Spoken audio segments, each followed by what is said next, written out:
Welcome to Public Affairs Roundtable, a discussion of current events in the nation and around the world and how they affect the people of Indiana. Here's your moderator, Larry Lough.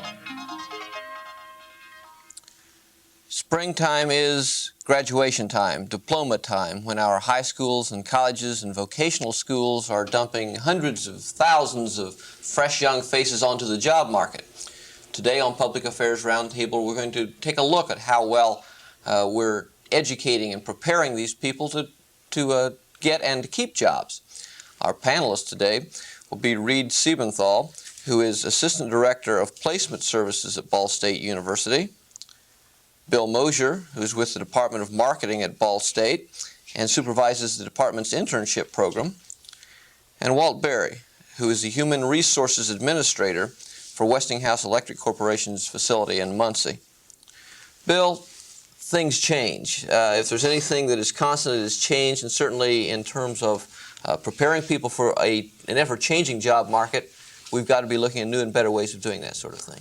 I agree completely, Larry. I think it's something not only we can probably even upgrade the traditional statement that things change. I think they're changing at an increasing rate, so it's even more of a challenge today, quite frankly. Now, the thing that I think we should look at to lay a foundation for some of the consideration that we'll have today of education and what seems to be developing, what seems to be building up. If you look back within the last 2 years, there's been 4 significant studies, groups that indicated both in 84 and 85, both October and November of 84, and then in February and March of 85, you had significant findings or recommendations by blue ribbon panels. And these panels made recommendations that they didn't all agree with each other, but the thrust of it, if you would distill it down, you'd say that they really made a case for taking a new look at how our 2-year and our 4-year colleges and universities perform their educational process and how they're set up and what they're trying to accomplish. They looked at such fundamental things as the issue of measuring competency. And as we talked before the program, competency measurement is something that is very ideally appropriate, but it's very challenging in terms of training or educating and improving competency, and then measuring it is very, very challenging. They also, one of the blue ribbon panels made the recommendation that they take less look at the idea of a major in an undergraduate program and look at a broader education, more generic approach to education. Sometimes this gets into a real discussion about the idea of more liberal arts and less technical focus in a particular area. Some of the other things that they came out with, and incidentally the 2 that I've just mentioned were the ones that there has been the most response to. In other words, this is something that they've, a year later now, a lot of the information is indicating that the schools are taking a very serious look at this. They are making very strong efforts to reconsider how they go about things and possibly modify to bring about some of these changes that were recommended. Why is there a focus in this area? Is there not a demand for a different kind of worker? Well, I don't think there's any question that there is a recognition that things are changing so fast today that it's more, and I think it's becoming increasingly apparent that you have a situation where you have managers and you have workers that are going through transitions. In other words, it's something where you don't have job situations that are extremely stable. You don't have corporate situations that are extremely stable, where they're being acquired and spun off, and there's all sorts of just unbelievable changes. Well, when you have that, then if you have someone who has learned a particular career, they've been on a particular career track, then it's something where they have to, as we'll be talking about during the course of the program, then they're going to have to go through significant recycling, redevelopment, this sort of thing. So I think it's a situation where you have all sorts of groups having their own indicators, their own measures that they're saying, we're not happy with what's coming out. We're not happy with the way people are coping with the situation. Of course, the other things that's very interesting, they also made a recommendation that, for example, that people be trained in graduate programs for teaching at the college level. And I find this very interesting because I can say from my own experience that you have very, very good college and university teachers, and you have some who really were good in industry but very poor in the teaching profession. This is not one of the more popular recommendations among those recommendations, but it still was among the key ones that were made. And we also had, just as additional reinforcement of this idea that there's need for review, looking beyond or looking before the college level, we had just this spring a significant finding by the Carnegie Commission saying that there is need for change in the high school and in the secondary schools. And again, they were looking at this issue of measurement of competency when someone graduates. They were looking at the issue of the idea of educating master, quote-unquote, teachers, the people that would really legitimately command higher salaries, but you would educate them even more powerfully so that they would be, again, have a broader ability to develop with changing technology rather than just teaching content and that sort of thing. And this is something that I think, again, you see, to me, it's happening all down through the system. In other words, you had to look at the colleges and universities and the two-year programs, and then you turn right around and you have the high schools and junior high schools that they're being looked at. And I have to be very honest. One of the things that you see as a continuing thread is the teaching, training the teaching abilities and this sort of thing. In other words, if we're talking about training competency, you've got to have somebody who is very able to deal with changing conditions and changing objectives rather than just providing them with a canned program and this sort of thing. And that takes a person who is trained or educated on more of a generic basis rather than something that's strictly more of a narrow sort of a focus in their education. Reed Stephenthal, you're a link in placement services between prospective employees and the employers. Are the employers wanting something different today from what they wanted a year ago or 5 years ago? That's really hard to say. For me personally, I haven't been in the placement area for that long. One thing that I can say is that employers are very emphatic about having a person who is not only technically competent, but also competent in the non-technical areas. There are many students, business students or computer science students, for instance, who have, from all indication of grades and recommendations from faculty, are very competent in their specific areas.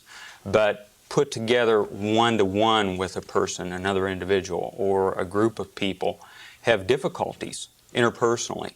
And employers want to know that the person that they're getting has the capability to interact with other people. People skills. That's right. That's right. Some of those things that are taught through some of the liberal arts courses, if you will, that Bill's talking about, that teach problem solving, teach communications, teach interpersonal skills, make that person a more promotable person down the road.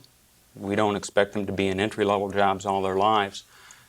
Take an example of an accountant who may be very good, but after some years on the job may have an opportunity to move into management. Can they direct people effectively? Can they motivate people? Can they relate to people problems? Many people can't. Many people can't. Are employers happy with what they see now, or are they making more demands on? Or do you get that feedback that, no, we need something more? You know, if you want to put an emphasis somewhere, put it here, but we need something more out of these people. I think that as far as the employers that I have talked with, for the most part, they are pleased with what they're seeing on the face of things. Now, if that person gets on the job and is not as effective interpersonally, let's say, as that employer interviewer thought that they would be, we don't actually see that. We don't actually see what happens 3 years down the road.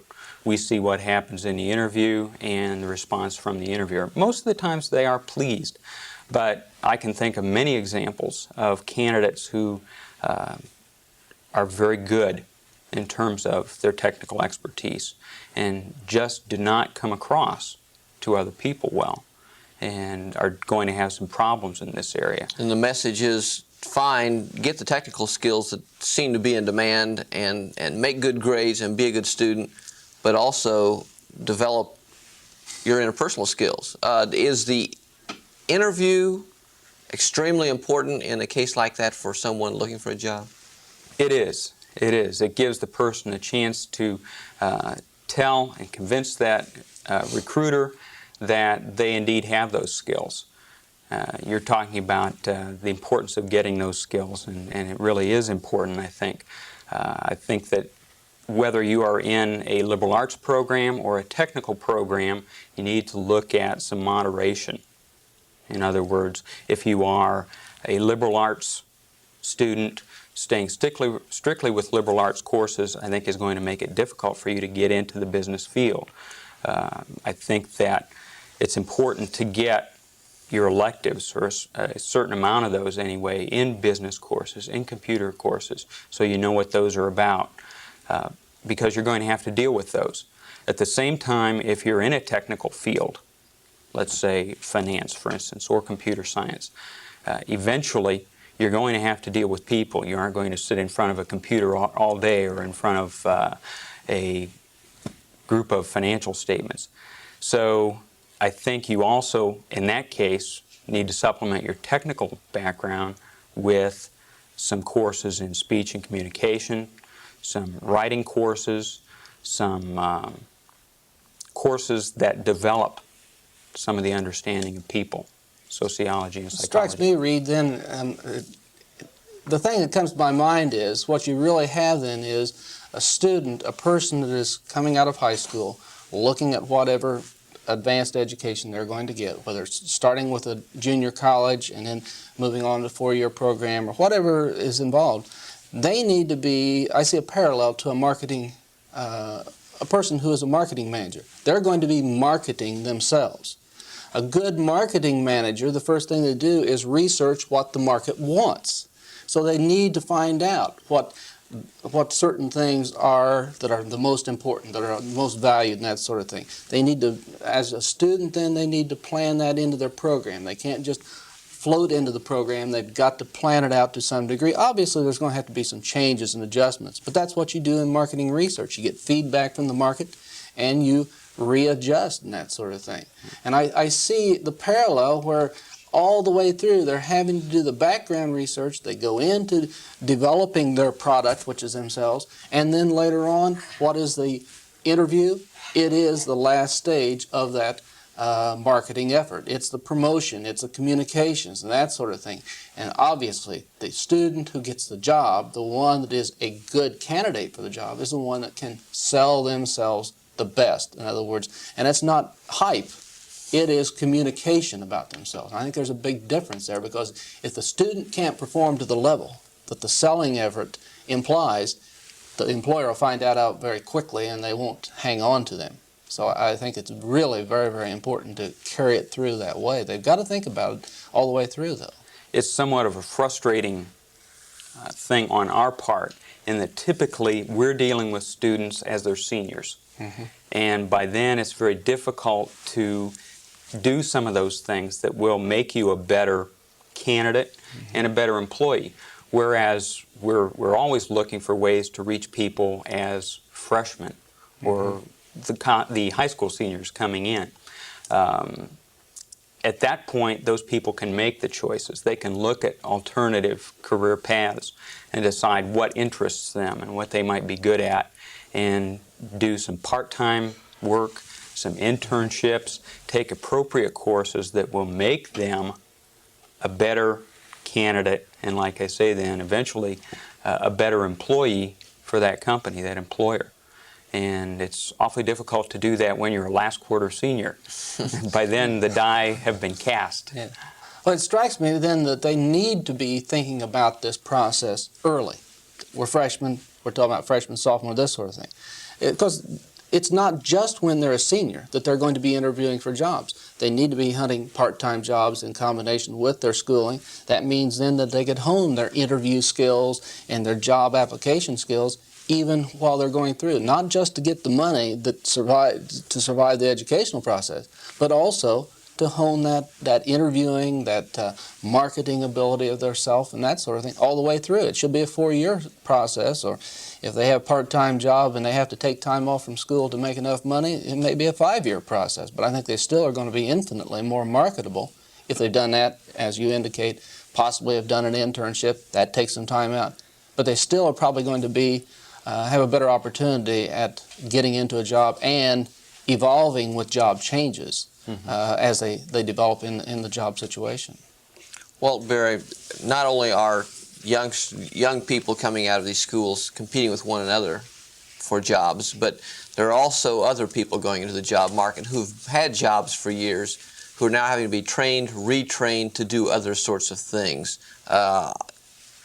Is this not a recent phenomenon? Is this not something that we've realized recently that, well, all those jobs, particularly in the large corporations, I guess in Indiana we call them the smokestack industries, that forever have employed thousands and thousands of people, have employed your father and your grandfather and you, and is expected to employ your son. That sort of traditional employer-employee relationship doesn't exist anymore, does it? It either doesn't exist or it's changing very fast. We cannot expect, particularly young people now coming into the workforces, expecting to be there for their whole work career, their lifetime. For example, it's said that an engineer that's 25 years old today will make 8 changes in his career in 40 years.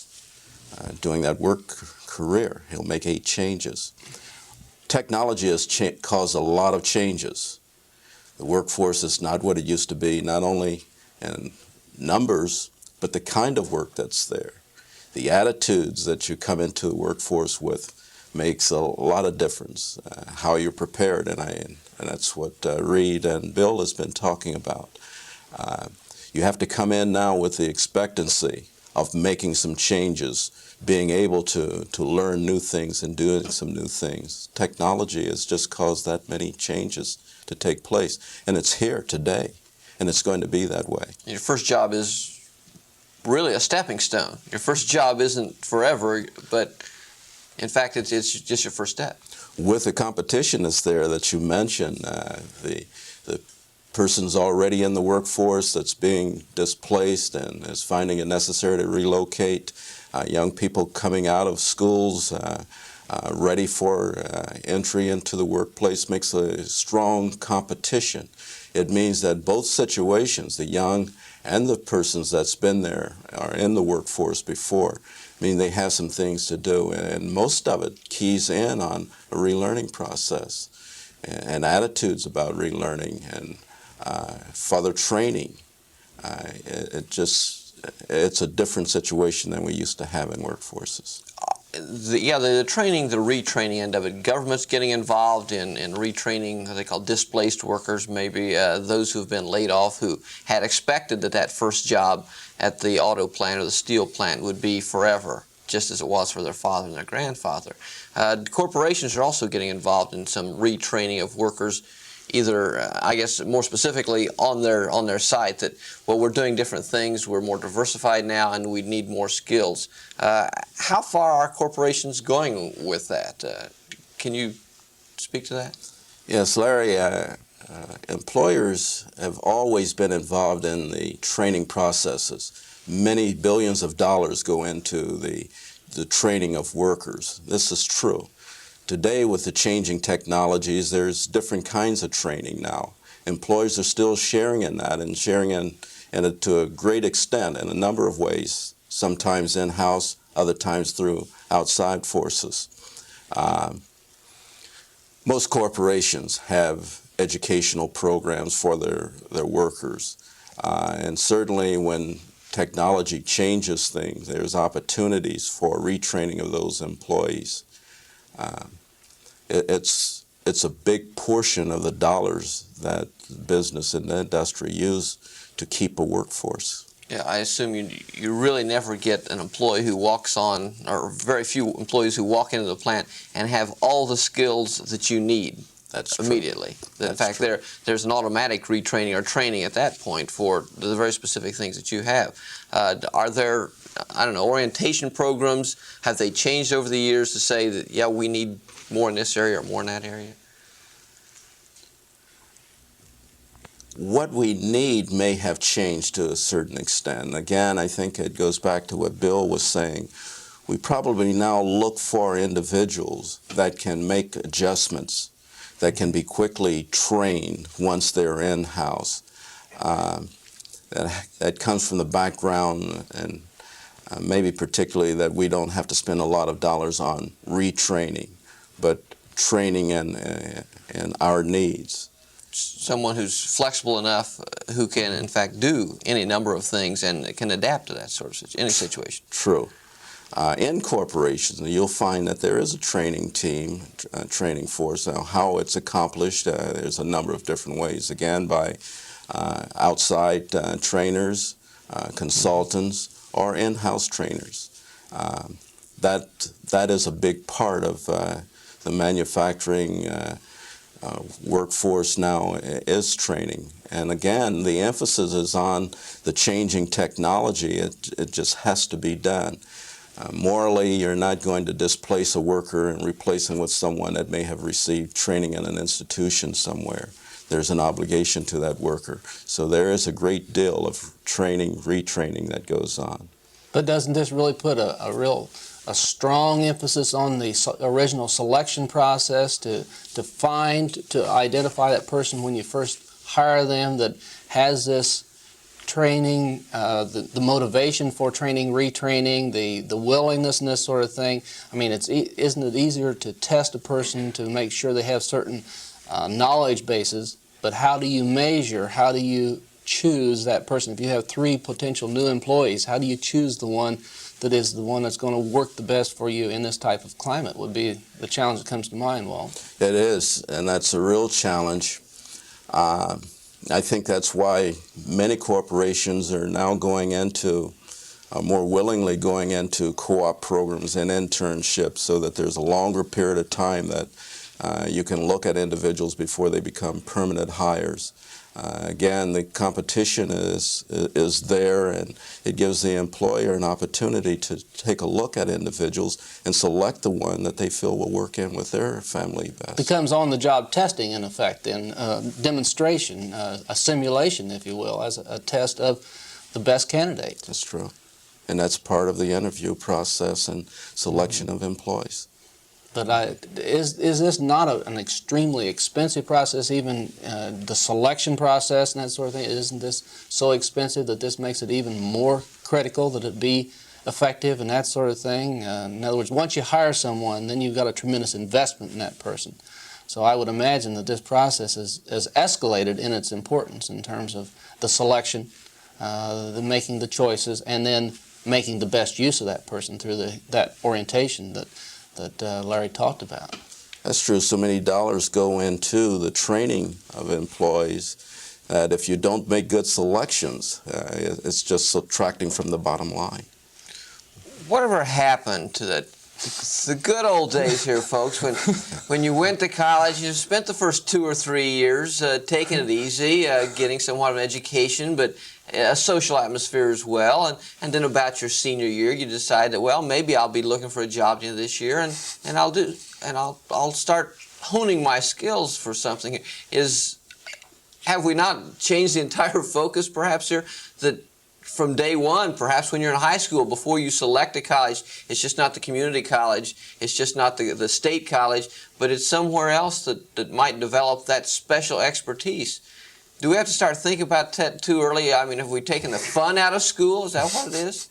I don't know if we've done that.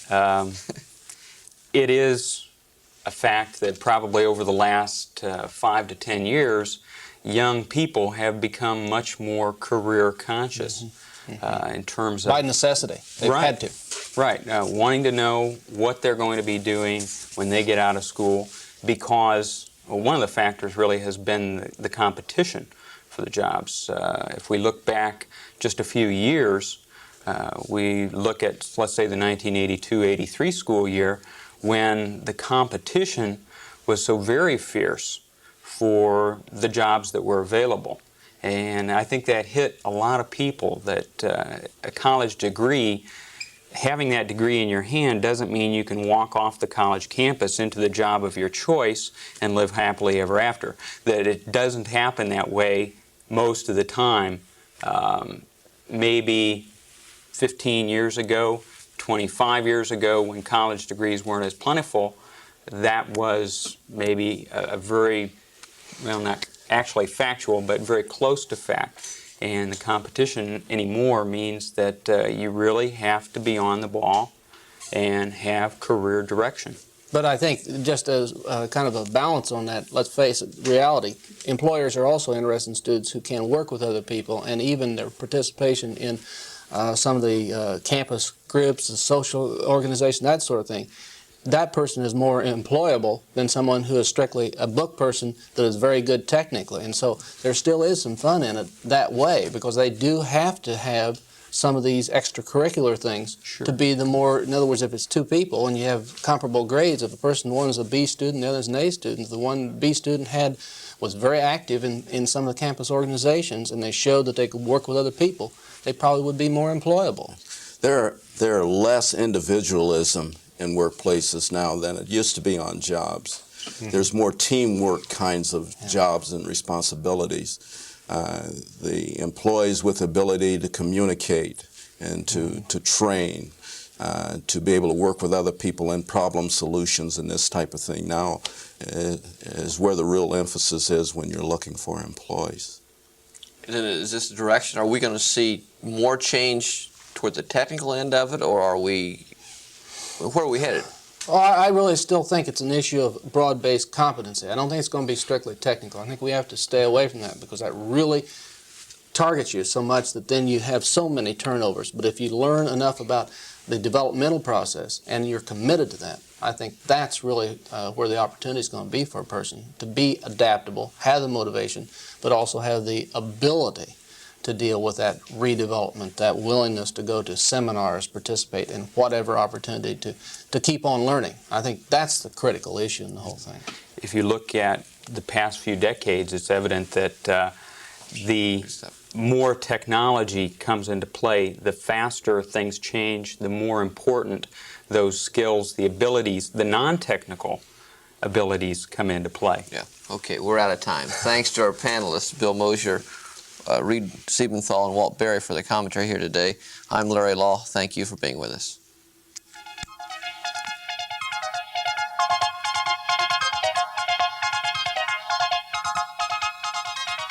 If you have comments regarding this program, please address them to John Rouse, Box 149, Muncie, Indiana 47305. The producer for Public Affairs Roundtable is John Rouse.